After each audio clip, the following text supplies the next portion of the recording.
Welcome to this week's installment of Today and Tomorrow in Scottsdale with Don Henninger and Kevin Maxwell. And you know what, Kevin? Happy New Year to you, my man. Old Lang Syne, Don, how are you? We're there, you know, Champagne 2024. Who would Can you have thought? imagine? It's kind of hard to say that, isn't it? 2024, isn't it weird? I'm still like in 2002. I know. You know, I'm 20 years in the past, but it's 2024. Here we are. Yeah, it just seemed like so long ago. Are you ready for it? I think so. Might as well. I mean, it's going to happen anyway, so let it happen. Better be ready for it, right? We've got any choices, right? Yeah, we're going to get ready one way or the other. So you and I are going to go solo today. So we have a chance now to start the year off with our first podcast. Do you realize this is our third year going into podcast? Yeah. April 20, I think it was 2021, right? Mm-hmm. So we're actually 3 years into this podcast. That's right. We're coming up on 3 years in March. Pretty amazing to see that, and 115 or so guests during that time. It's just been an amazing run, and I know it's going to continue this year too. Right? Yeah.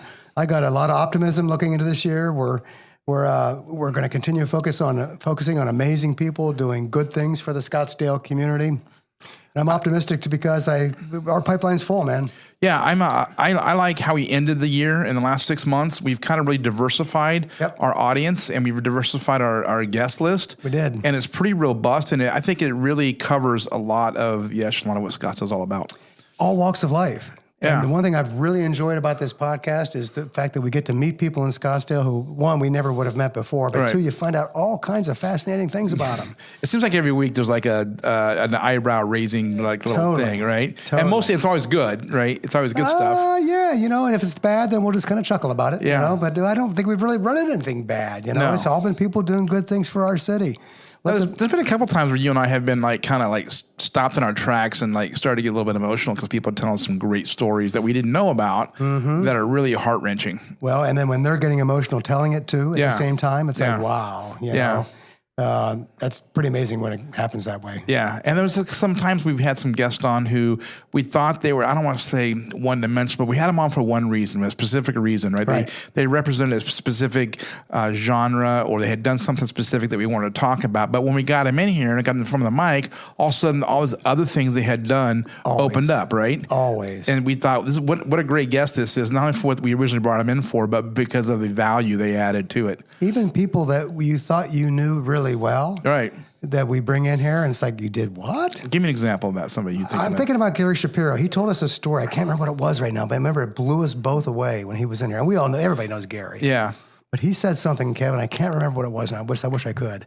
But I remember you and I were just like, what? Yeah. Can you remember one? No, I'm thinking about Denise Wilson, who was on us recently, a couple weeks ago. She was awesome. Right? Yeah. Who I know we talked about afterwards, and you were really impressed with. We brought her in here to talk about music, and she gave us a big education on females entrepreneurship in the aviation industry. Amazing.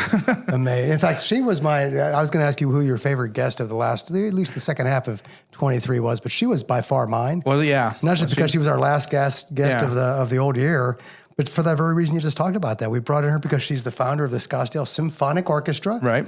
An oboe player and an English horn player and whatever. But then she's like this amazing aviation pioneer. Yeah. That's formed 3 different companies, come and go. Yeah. And she's been piloting major jet airlines across the country. Yeah. It's like, what in the world is going on here? Flying a Boeing 737. I was like, what in the world? So, and we thought we were going to talk about music. I don't think we hardly even talked about music. Well, we did. We did, a little bit. Of it, because, But still, those are the kinds of episodes that I think I really enjoy, and I hope our audience does too. I think so too. In terms of our audience, if you've ever got any ideas for us, just let us know. Our emails are all over the place. Just get a hold of Kevin or I. And we're happy to find new people to bring in and tell new stories about. So that's all really You can always good. go to the website, scottnow.com. There's a form on there, and you just fill out the form, and it comes to us. So perfect. So who was your favorite guest of the I don't think I had a particular favorite guest, but I'll say Bo McMillan. Oh, I had him written down too. Yeah. And it's because we've had on, like I said, I mentioned I kind of tipped my hand a little bit. I think we really had a good diverse guest list. And it's particularly, we talked about music a lot in the last couple of months. And as we had Alan Napperlin on from Arizona Music Fest. Awesome. And then we had Denise on from the brand newly formed Scottsdale Symphonic Orchestra. But we also had 2 chefs on fairly in kind of not back to back, but they were in close proximity to one another. We had Bo McMillan, and Sterling was on, and 2 world, really famous chefs. And it was really great to have, different people on. We're not just talking about politicians all the time, but it's good talking about politics too. Well, and we will today a little bit too, but Bill McMillan is larger than life. Yeah. Yeah, and the movie Chef, which is one of my favorite movies. Every time it's on TV, I got to stick, wherever it is in the movie, I'm going to stay and watch it. Yeah. He reminds me so much of that movie.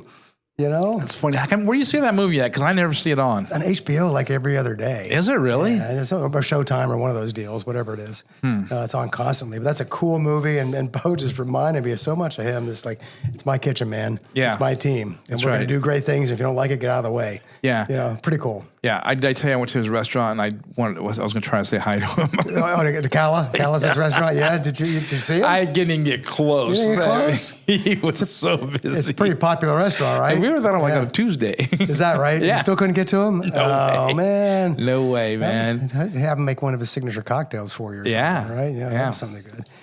So let's think about 23, the year we just came by, and then let's spend a little bit of time talking about 24 and what's ahead. But let's think back and so, I think it was largely a good year for the city. I mean, of course, we're both optimists, and this whole podcast focuses on good things about the city anyway. So that's kind of where we pay our attention. But there were some moments there that were kind of fun. But about a year ago at this time, what we were preparing for? Super Bowl. The Super Bowl. That's right. Seems like it's like 10 years ago now. It does, doesn't it? And that was pretty cool. I mean, and think about this. This is one thing that I remember about. I went to a couple parties and whatnot, but nothing really major. I didn't go to the game. But there were no incidents to speak of. Right. There was one kind of sort of problem in Old Town Scottsdale where a guy went out of his jewelry store and made a fool out of himself. But that was as serious as it got. Remember, outside of that, there was no serious incidents in Scottsdale, despite all of that crazy stuff going on a year ago. They're really prepared. Tells you something about our police department, doesn't it? It does. Yeah, they're really prepared, and they take it. Look at the Waste Management Open, which happens every year. Yeah. Yep. Major deployment out there, major planning, and relatively incident free. That's like a new city just develops overnight at the golf course with 500,000 people, and it's like, wow, how do you control that? But they do. Yeah, pretty amazing to see how they do that. Scary moment in last year. Remember that the scariest moment? What was your scariest moment last year? Well, go ahead and talk about the fire because the Diamond Fire. Right? Yeah. That was go ahead. That was last June or so, and I remember when it first came on. It was like late in the afternoon. It was like, my gosh, North Scottsdale's burning.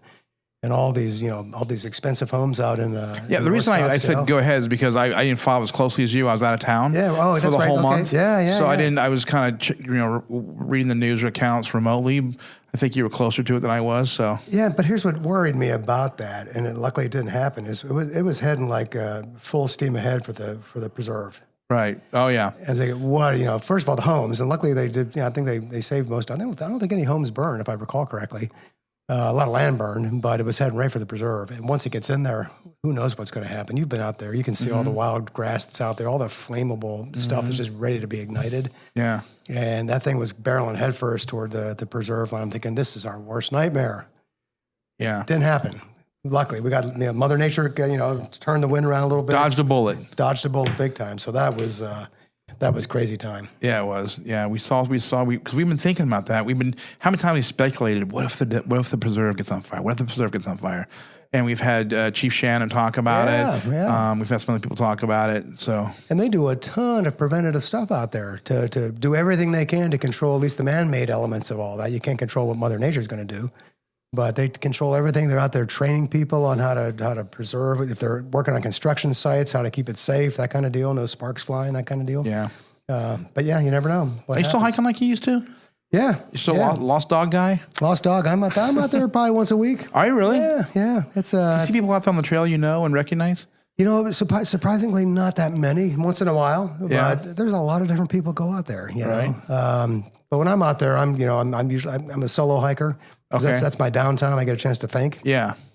And you go out there a little 5 or 6 mile hike, and you're out there for an hour and a half or so. It's almost like meditative. Really? And you're getting exercise at the same time. And then the beautiful preserve out there is just stunning. I need to hike more. I think you'd like it, man. You got to get out there. Yeah, I would. Resolution. I might do some hike. I hike a little bit, but I mean, go for a walk. I call them more big, long walks. But if you're in Australia, they call them a walkabout. You take a walkabout out in the preserve, man. Like Aussies. Aussies, yeah. Right. They get a big can of Aussie beer when you're done. You'll be ready to go. Perfect. All right.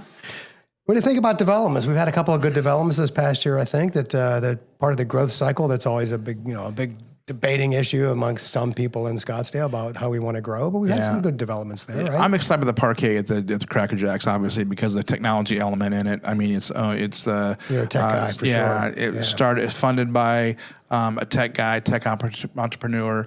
They're going to have some co-working spaces in there, which I just found out that a co-working space, I forgot what it's called, but it's right there on Raintree in the 101. Oh, yeah. It's been a while, just closed. It did? Yeah. Okay. Yeah. So I don't know. I mean, so this will be coming under, I'm sure they'll absorb some of the members who used to be there because it's pretty close by.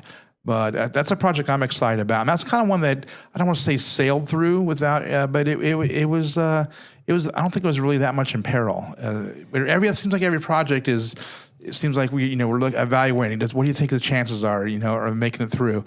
That's the world we live in Scottsdale right now. That project, I think, what it had going for them was very few residential areas that were impacted around that area. I mean, it's the perfect place for a project like that. Yeah.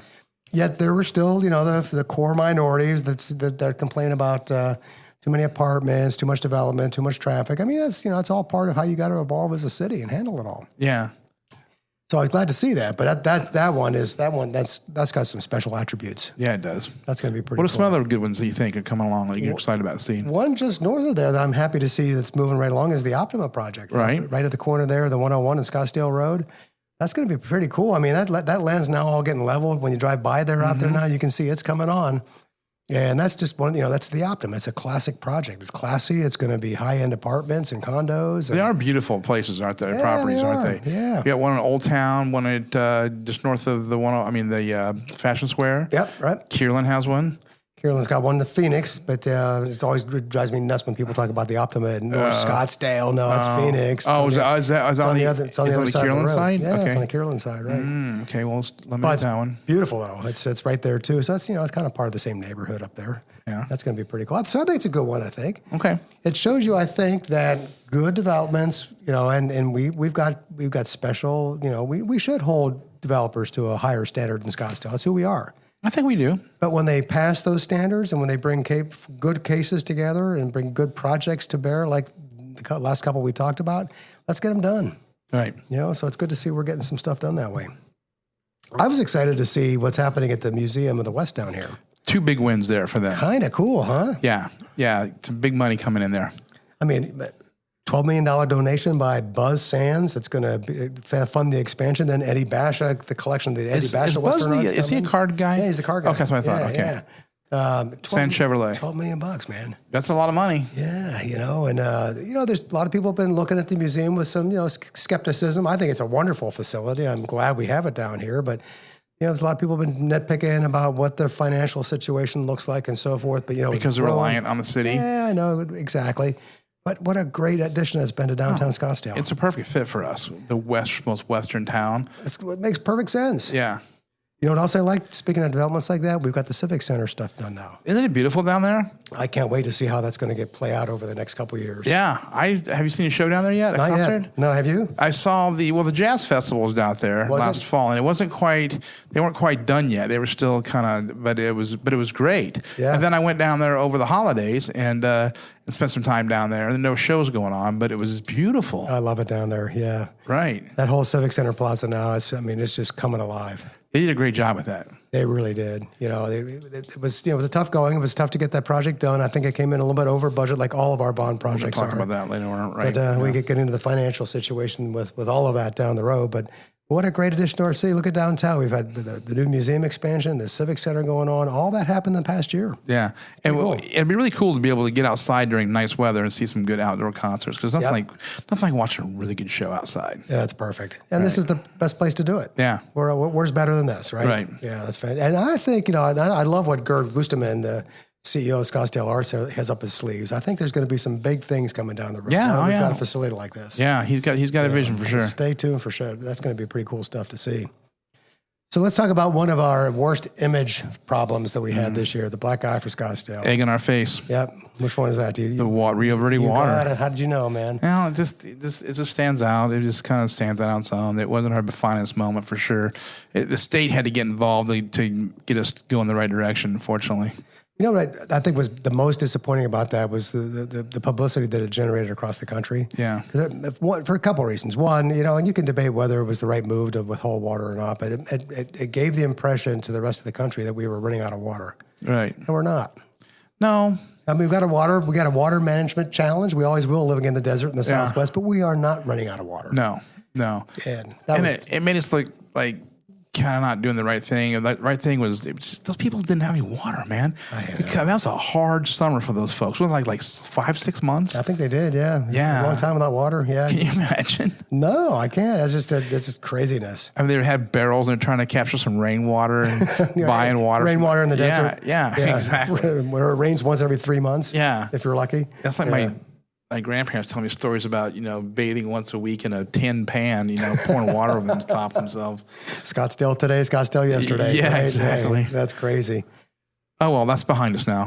So here's something I hope is behind us now. I think it's the most overrated controversy we have in this city right now. You probably know what I'm talking about there too. Road diets. Man, I'm so tired of hearing that phrase. It's basically been over one road, 68th Street. Like a real small area, right? Yeah, and then I think there was one more conversation at some point about doing some things on Thomas Road, but I think that's been it. And I forgot, what was the ADA part of it? Because I did notice that when I was riding down my bike down Thomas Road the other day, that all the curbs are ADA compliant with the little wheelchair accesses all the way. So we need to get compliant anyway, didn't we? I think so, yeah. To get some funding? Probably, yeah. Right, so... Well, and you keep looking at people, trying to make road diets the issue that won't die. And it's just not an issue. 68th Street, whatever, we're done. Thomas Road, it's not going to happen. Let's move on. Yeah, and people, when they talk about it, they keep talking about the more apartments, more traffic. And I don't know. It seems like, I think people are going to be hopefully driving less in the future. Sooner or later, you think that might be true, and if you can establish apartment living and build more affordable housing in areas where people work, live, and play, then they don't need their cars. And they keep talking about the younger generation is not as aligned with or obsessed with having a car that and as we might have been in our generation. Yeah. So you got to think maybe it'd be a little less traffic down the road. I think so. Who knows, man? So hopefully that's behind us for at least a little while. Hope so. Yeah. So we had some good news with the school district this year with the override. We did, yeah. So go ahead and get your lead in, and then I wanted to add some to it. I'm just thankful that it passed. It passed with a fairly good result, 57 to 42% at the polls. It was there was a lot of opposition out there to it, even though luckily it didn't go anywhere. A lot of vote no signs popped up around the city, but you know what? It got passed, and it shows that people have faith in our school district. Right, and that's one thing we're really fortunate about living in Scottsdale because 12 of the 18 measures passed, but some didn't, and some big ones didn't. Mesa failed. By 2 points. And that was, how much was ours? We raised, 22 million? No, how much was it? It was 22 million. 22 million, yeah. Yeah. Yep. Did you know how much the Mesa bond was for schools? $500 million. You're kidding me. No. And we were 22, and so we're like a small fish compared to the Mesa. 500 million? Yeah. They failed by 2 points.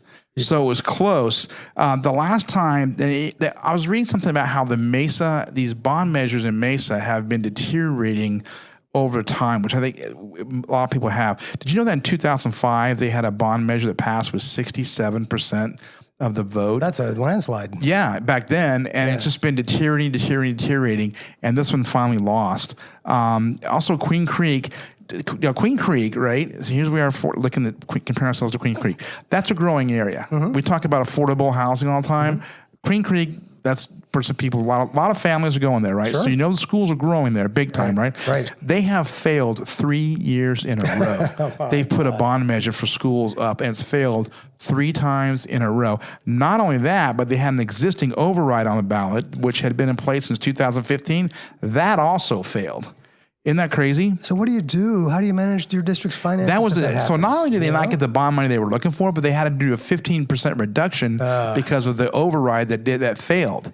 So those people down there are just Wow, really? I mean, they don't value education. Apparently, and they connect the dots. You know, we have a lot of the people who are against the bond measure here. They say, well, we have shrinking enrollment, and there's a lot of reasons people will explain that. But really, it's just an affordable housing problem, right? Young families can't move here and live here anymore, so they're having to go to other places like Queen Creek to be able to afford a house to have their children. And so we have a little bit of declining population, but still, our voters are doing the right thing. So that's great. People invest in Scottsdale when they see quality, right? Yeah, that's fantastic. Yeah. So anyway, also going back to Mesa real quick. That was their first bond failure. They've only had successes. Really? Yeah. As far as school bonds. Did anybody say what led to the failure on this go around? Why it failed this time? Yeah. It was close. Yeah. I don't know. People just getting fed up with it, I guess. I guess. Yeah. There was a lot of groups out there protesting, man. I saw a story just a couple of days ago in the papers about all the vote no campaigns that came up around the valley on the school bond issues. And so maybe there's a big issue like that in Mesa. I was listening to a podcast the other day, and they were talking about the strategy against, Moms for Liberty, right? Heard about that. Yeah, they're out here too. Yeah. Wow. Let's look at 2024 because we now are in 2024. I'll tell you what I think about a lot in 2024. Well, first of all, you got any resolutions planned that you want to share with everybody? Hiking, I guess. I like hiking. Yeah, hiking's a good one. Yeah. Okay. That was low hanging fruit. But that's all right. Yeah. All right. We'll take hiking. That's all right. I'm gonna throw travel out there. I'm gonna travel. I was just gonna say that too. We have 3 or 4 pretty big trips planned. You do, and you do. We both of us do, right? Yeah. Well, we're going one together. We're going to Cabo together. Yeah, I've never been. And then there am I. Right. Yeah. So that's a good one. And then where are you going out of that? Well, Brahma's going to Ireland. Oh, okay. Good, so I'm good. watching the dogs, but she's going to Ireland. And then we have a couple weddings planned. Nice. And so we'll be going a lot. So we're going to do Cabo, then we're going to do an Alaskan cruise this year. Oh, wow. That should be cool. Cool. Never done that before. You never have? Alaska. Cruises, yes, but Alaska, no. Right. So we're going to do that, and then I'll do a couple more. I got to get some beach time in there somewhere. Yeah, are you a cruiser? You like to cruise? I'm not a huge cruiser. I've probably on like 4 cruises. Okay, well, some. Yeah, 3 or 4 cruises, But I'll tell you what, this is not one of those, but what I want to do more of, and we're going to do this in Europe again, is river cruises. Oh, yes. They're cool. I've done one of those in France. That was awesome. I know. All my friends and family love those. Those are great. Because you're a wine guy. Oh, yeah. Right? And you're right through wine country right there? Yep. Oh, perfect. Is it really? Smaller boat? Smaller boat, bigger wine bottles, and that's fantastic, man. It's great. Yeah. So travel and hiking. Let's on both of it. I'll keep hiking too. That'll be a good resolution for me. Yeah. Let's talk about the election season coming up. With all the work I'm doing, and not only in Scottsdale, but the stuff I'm doing with the Carter Center. That's my head is like full of election concerns right now. Bet. But let's talk about it from a Scottsdale standpoint. We have big races coming up here. Yeah, we do. We've got 3 council seats open on the city council, plus the mayor's race is up for grabs. Right. And then we've got 3 seats on the governing board, which is a majority out of 5-person board, and all 3 incumbents are not running. Right. So in the city, Kevin, I think there's like 9 candidates now lined up to run for council. Yeah. Betty Jennings decided she's not going to run again, so there's one incumbent that's pulled out, and Tammy Caputi and Tom Durham are, and then there's, I think, like 7 other candidates. We're not even done filing yet. Yeah.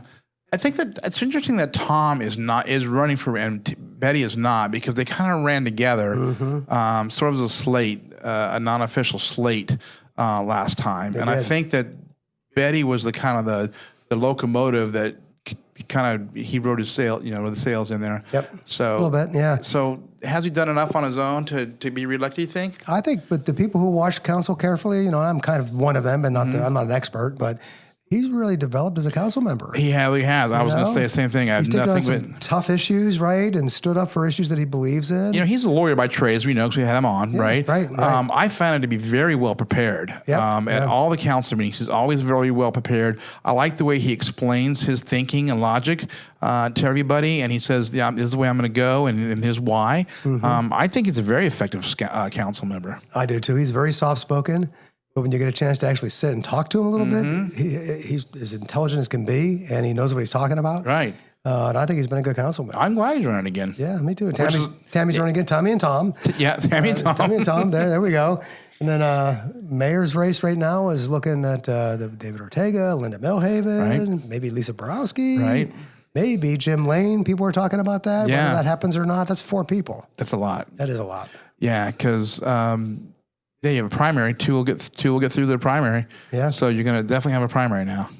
On both the council and the mayor's race, you will. Just with the number of council candidates. Do you think we'll ever see the time again where there's not a primary in Scottsdale for either of our races? I don't know. I mean, on one hand, I love the fact that the people are stepping up and running. Yeah. But sometimes I just kind of question what motives are out there. And, when people are running for council, and I won't name any names, but when they don't have any experience and they haven't been active I'm going to put you on the city, spot. I'm going to press you a little bit back on that. What do you mean? What do you mean you don't know what the motivations are? Well, are they one issue motivations? Are they anti-development? Are they anti-growth kind of deal? And that's the only thing they have going in versus, running the city is more than just determining how much growth we need to have. Right. Running the city requires all sorts of different issues that you need to be in tune with. Exactly. And so coming in with one issue like some people do, it's like, but what are you going to do with everything else? Yeah. Okay. I see what you're saying. That kind of deal, Yeah. And then people who have not, either served on any of our city's commissions or boards or served in any kind of a way that gives them experience of what it would take to be sitting on the city council. Sometimes I wonder if people are paying attention to that. Yeah. No, you're right. There have been people who, it's like Tom. Look at Tom. We thought he was kind of a one-issue candidate, and he grew and matured pretty quickly too. He did, yeah. He's got a lot of good reviews. Again, no council member is going to ever make 100% of the people happy. Right. You're never going to make and vote the way 100% of the people want you to on whatever the issue is. But if you're in there and you're making good, sound judgments based on facts, and not on fiction. Yeah. And that's another thing that's driving me crazy lately. So I guess, obviously I was really consumed with the city council races in 2020, obviously in 2022. Right. But since I've started we've had a couple times now, we've had some council members who came with very little experience who have turned out to be pleasant surprises, as the aforementioned Tom, right? Tom Durham. What I'm more concerned about, though, is the SUSD seats. We have 3 seats up, so whoever occupies those seats is going to drive the school board for the next 4 years. Right. And we have already some folks in there who seem to have some other agenda items. So that's more. Yeah, I'm worried about that too. We have what I think you and I both agree is fantastic superintendent there now. Yeah, he's coming up in a couple of weeks. Yeah, we're going to have him on a podcast here in a couple of weeks, and we'll talk to him some more about it. He won't be able to talk much about this usually because he's embroiled in all of this, but I worry about his future. Are you? Mm-hmm. Yeah. Because if we've got two school board members that are going to not be running, that are going to be holding on to their office, that already have been very vocally opposed to him and been big critics. And so luckily, we've had 3 others that have seen, a little bit more of an objective viewpoint on what's going on with the performance of our schools and the performance of our superintendent. They've been able to kind of moderate things a little bit. Is that going to be able to continue? I don't know. There is a really strong social media presence out there who is trying to just discredit him in every way possible. Yeah. And if you look at it, which I try not to because it makes me upset, but they are really, really hell-bent on getting him out of office. Well, what bothers me the most, and this is true whether it's city council races, school board races, or any other race up and down the ballot, is folks that are dealing in fiction, not facts. Right. And, being an old newspaper guy, I'm all about facts and trying to make intelligent decisions based on reality, not based on stuff that's just totally overblown. Yeah. They're just missing the point. And when you do that, you open the doors to some bad things at every level of our process. Yeah. All the way down to school boards, all the way up to the White House, whatever, everything in between. Yeah. It's really nuts. We've got races on almost, this ballot coming up in 24 is going to be, they're not going to be able to get it on one page. It's going to be huge. Oh, like a 3-page It's going to be like a 3-page ballot. And so think about all the challenges they have with voting machines and all the stuff that's going on with that. Well, you guys have done some good work with the Carter Foundation, right? So I would think that you guys would be fairly confident, but it sounds like you're not. No, we're confident because here's the thing. We're confident because we know the system and the election processes are good. Right. But you've got an element of people out there just deny it. Right. And so you can't deal with them because they're not going to listen to facts and listen to reality. So from the Carter Center standpoint, we're just going to continue our work in Arizona, trying to make sure that people understand what the real facts are and to correct misinformation when we see it. And And Lord, help us to mitigate any kind of potential political violence that might be out there. And this is a year where you just don't know what's going to happen. So are you guys kind of monitoring the situation, or do you have events planned, or going into the election cycle, are you going to have any educational events going on or anything like that? Yeah, yes, kind of yes to all of that. We have partners that monitor what's happening on the political violence risks across our state. And there's pockets of activity out there that are concerning. We're going to be looking to partner with people, with the media, with faith leaders to do events that are both informative and hopefully build up confidence for people to understand that our election processes are secure and fair. Yeah. So in fact, we're going to be going back to Atlanta later this month to strategize for what's ahead in 24, and we're going to have a whole array of things like that we're just now putting plans together for. Really? Yeah. So that should be pretty cool. And we're doing this work in 6 other states now. There's this, Have you really? Yeah, so it's nice to see us expanding a little bit. And we've been in Arizona for 2 years now. Right. And we'll take it through the 24 election and see if we can at least make a difference. Again, but we don't really care who wins or loses. Right. We just want the system to work and be fair and let people, if you lose, then go through your appeals process. And when those are done, admit it and move on. Right. Good old-fashioned democracy. Because you have the right to ask questions, right? Absolutely. Right, yeah. And you have the right to challenge, to put forth legal challenges if you think the vote was in some way out of your favor. Right. But once the rulings are in, then you say, okay, got it. My partner in this, Ron Barber, who's a former congressman from Tucson, when he lost his last congressional race, he lost by 240 votes. Really? In a district that's got well over, I can't remember what the numbers, I think it's like 8,000 at least, maybe it's more than that, maybe 80,000, I don't recall, but 200 and some votes. And he appealed, and they went through and checked it, and they held up, and so he conceded. Right. That's what you're supposed to do. That's right. what we've done all these years in democracy, so hopefully we'll keep doing it. Yeah. So it's going to be an interesting year, to say the least. Yeah. So keep your eyes peeled on all of that stuff. I heard somebody I was talking to a friend of mine who just moved to Arizona recently, like in the last 6 months, and he went to an event recently where Rusty Bowers spoke, and he didn't know who Rusty Bowers was. Yeah, I didn't. But he came out and I was so impressed with Rusty Bowers. Yeah. Talking about what he went through and the principles he had and the pressure he had to do what he needed to do. He said it was really interesting. I'm sure you've run across that. Oh yeah, I've met Rusty a couple of times. You put him up there in the hero status. Yeah. For what he did. You got guys like Rusty Bowers, a Republican who stood up to all the BS that was out there. Bill Gates, the Maricopa County Supervisor, same deal, and the whole board of supervisors. Stephen Reicher, for that matter. Stephen Richer, the county recorder, absolutely.